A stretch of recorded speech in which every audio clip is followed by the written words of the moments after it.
Hello friends, जितने दिनों से हमें जिस पल का इंतज़ार था वो पल आखिर आ ही गए। यहाँ पे अनुपमा कहती है अपनी बेटी से कि अगर इस बार अनु की रसोई को कुछ भी हुआ तो शायद मैं जी नहीं पाऊँगी। राही समझ जाती है कि उसकी माँ बहुत ज़्यादा डिप्रेस हो गई। वो उसे कंसोल करती है और कहती है, माँ आपको ये सब सोचने की ज़रूरत नहीं, मैं आपके साथ हूँ और सब कुछ फिर से बहुत ठीक हो जाएगा।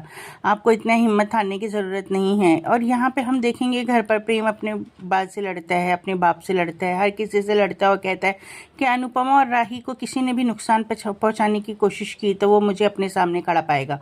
उस पर पराग उसे बहुत भला बुरा कहता है। वो वहाँ से जब जाने लगता है तो छोटी बार गिर जाती है और जाके प्रेम उसे उठाने लगता है। वो कहती है, प्रेम तुम मत जाओ बेटा।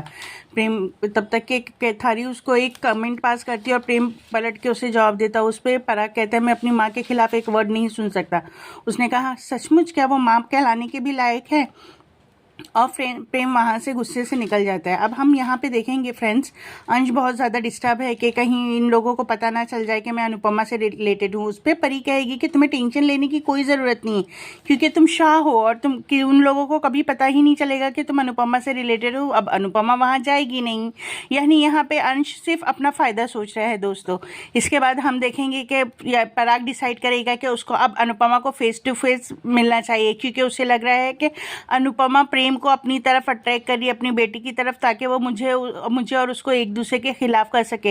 हालांकि पराग को ये सोचना चाहिए कि अनुपमा को तो पता ही नहीं है कि प्रेम उसका बेटा है और उसको ये भी नहीं पता पराग को कि एक्चुअली में प्रेम अनुपमा के यहाँ वर्कर है। अब हमें ये देखना है ये नया ट्विस्ट क्या आएगा। हमारे साथ बने रहिए, चैनल को लाइक और सब्सक्राइब करना ना भूले। Thank you.